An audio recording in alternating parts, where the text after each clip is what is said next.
Today, we're going to explain the anime series Unlimited Psychic Squad. There are spoilers ahead. In an unnamed country, Hyobu surrenders to the military and is sent to a special ESPA prison. On his arrival, Hyobu meets Andy, an ESPA prisoner who doesn't have any apparent powers. After creating a commotion, both are sent to confinement where Hyobu offers Andy a chance to join his side, which he accepts. Upon helping him escape the prison at mealtime, the cook drugs Hyobu's stew but gives it to Andy instead. During a brawl with another prisoner, Andy is unable to fight back due to the drug's effect. He gets punched in the stomach repeatedly and collapses. Andy wakes up in a surgery room outside the prison and is freed by Hyobu, who explains to him that the present is being used as a site for illegal ESPA experiments. Together, they reach the place where a young ESPA child, Yugiri, is being held. The prison warden sends a monster created by fusing several ESPA body parts to attack them, but it ends up being destroyed when Hyobu deactivates his own limiter, unlocking his true power. In the end, Hyobu, Andy, and Yugiri are picked up by other members of Pandra, and Andy is welcomed aboard their base of operations, the ocean liner Catastrophe. However, Andy is shown as a spy sent to infiltrate the organization. As he makes contact with his superiors, a week passes since Uchi investigator Andy boarded Pandra's ship, Catastrophe. The crew learns of his ability to negate all ESPA abilities, and ESPA users near him may produce symptoms such as headaches, dizziness, or toothaches. Maggie is suspicious of Andy due to issues with his past, even more so that they can't read his mind with ESPA. Pandra is set to make a trade, smuggling weapons with a certain mafia boss named Carlo, who is Hyobu's friend from World War II. Hyobu is actually very old, but he uses his ESPA abilities to regenerate himself and keep his youth. Shortly after arriving, Pandra is attacked by the mafia they were going to trade with. Despite this, Hyobu insists on visiting Carlo. He gives orders to Andy to shoot Carlo if he gives the signal, but upon giving the signal, he's unable to shoot. Having already calculated this, Hyobu uncovers his disguised clones and kills Carlo, who's actually a robotic decoy. Carlo is actually a very high-level ESPA, but he's no match for Hyobu, who slaughters him instantly. Hyobu gives Andy a limiter to decrease the effect of his abilities to negate ESPA, which makes him susceptible to having his mind read. Magi tells Yugiri to read Andy's mind, but Yugiri informs Magi that she won't read Andy's mind unless Hyobu specifically orders her to. Meanwhile, Minamoto and Sakaki arrive at the Principality of Monarch. They attend a party held by the Princess of Monarch, Sophie Grace, for expert organizations from several countries where they spot Hyobu and some members of Pandra. After being confronted by the duo, Hyobu and his party flee undetected. Sometime later, it's revealed that Sophie is also missing. Sakaki and Minamoto inquire with the authorities and try to access the contents of a USB flash drive Sakaki snatched from Hyobu's pocket. Sophie is seen under the custody of Pandra, but it's revealed that it's part of their plan to protect the princess from an assassination plot. By Yugiri's request, Sophie befriends Yugiri and decides to take her for a walk around the city while escorted by Andy. Hyobu makes use of mass hypnosis to have all women in the country seen by all around her as the princess while feeding their enemies with false info about her whereabouts to lure them into a trap.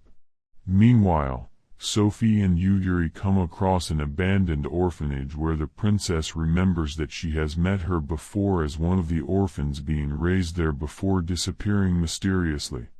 They're found by the ringleader behind the assassination plot who wants to get rid of her because of her ESPA protecting policy.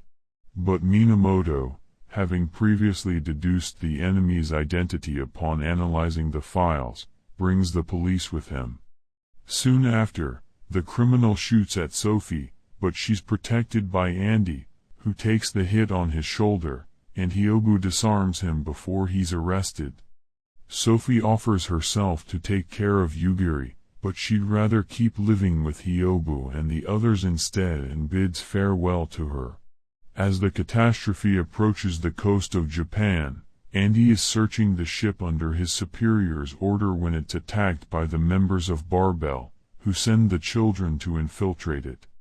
Hyobu confronts Carlo by himself, while Andy is detained by Aoi and Shio, who steal the ship's master key from Momotaro and use it to hack the catastrophe's main computer.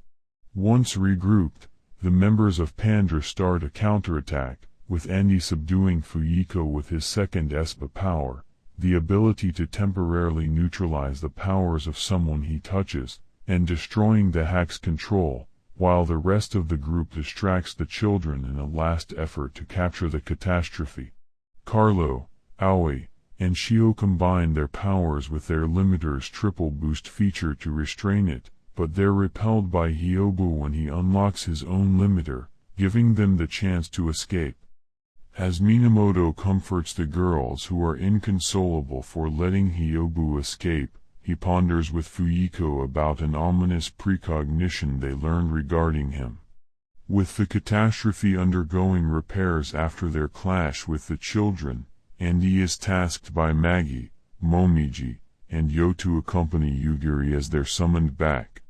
Meanwhile, Hyobu infiltrates Obama Medical Facility to perform some exams on his body in secret while taking Yugiri to an amusement park.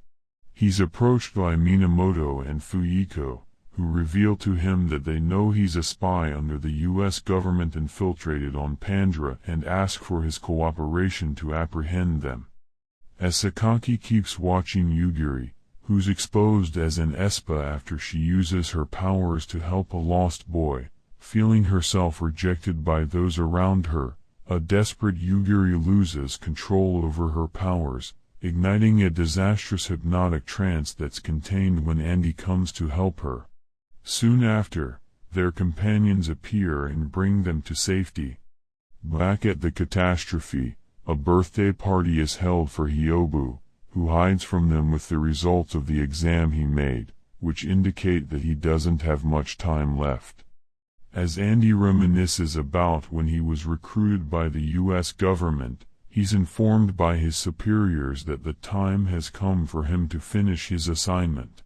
Hyobu informs the others that their next mission is to steal a new ECM device developed in the United States. Andy then relays the info about the mission to Barbell, who agreed to set a trap for Pandra, although they decide not to take the children with them this time, despite Carlo's protests. With Hyobu and the others concerned about Minamoto's team, Andy takes the opportunity to return to the catastrophe and accomplish his own mission, which is to extract the ship's main defense system, Ichigo. Hyobu follows soon after but is halted by Carlo, who has just learned about a precognition regarding an impending destruction of the catastrophe. With his body showing signs of fatigue, Hyobu goes full force against Carlo, knocking her unconscious, and finds Andy as he reaches Ichigo's chambers, revealing to Andy that he always knew he was a spy. Hyobu claims that he now has no option but to kill him. Several decades ago, a young Hyobu, who had recently lost his father, moved to live with Fuyiko and her father in Japan. Sometime later, both Fuyiko and Hyobu accept the offer to join a new ESPA special unit created under the Japanese army. Hyobu was instructed by his late father to refrain from using his powers to avoid being used as a living weapon. However, sometime later, both Hyobu and Fuyiko accept the offer and join the army. Months later, Hyobu and Fuyiko get involved in an incident with a naval officer, and the army discusses the possibility of having the ESPA unit disbanded. but Ike proposes a bet instead, with the incident being forgotten if they manage to defeat the Japanese Navy's recently completed state-of-the-art fighter aircraft, the Zero. Ike chooses Hyobu to represent the ESPA unit in the duel with the Navy fighter. The words of his father, that he should refrain from using his powers, keep haunting him as he trains for the upcoming match. On the day of the duel, it's revealed that the pilot representing the Navy is the same one involved in the incident. Hyobu finds himself in a pinch against the enemy until he finally manages to overcome his fear and wins the duel with a direct paint shot in the cockpit. Soon after, a U.S. submarine is seen pursuing 3 dolphins who contact Hyobu and the others through ESP, asking for their help. Just before one of the dolphins is killed by a torpedo, with the Navy fighter's help, the ESPA unit manages to save the other 2 and shake off the pursuers. However, the dolphins warned Hyobu about an ominous fate awaiting him and his companions years later. Just after the atomic bombing of Hiroshima, Ike informs Hyobu that Japan is about to surrender and most of the ESPA unit is dead.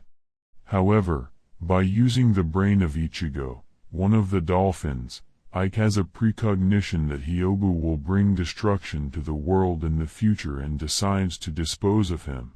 Ike fires thrice on him, 1 bullet to the head, but Hyobu manages to survive and strikes back, apparently killing him, and leaves, swearing vengeance on the normals who betrayed him and his friends. Back to the present now, Andy uses his powers to deactivate Ichigo's cloaking system, exposing the catastrophe to an attack by the U.S. military. While confronting Maggie and the others, Minamoto learns about the situation and reveals that Barbel's true intention was to apprehend Pandra to prevent the attack and allows them to leave and help Hyobu and the others.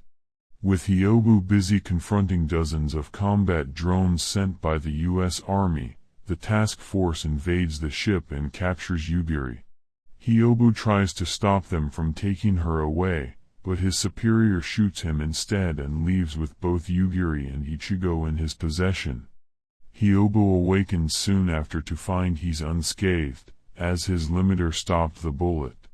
Meanwhile, Andy refuses to flee and uses his ability to restrain Hyobu's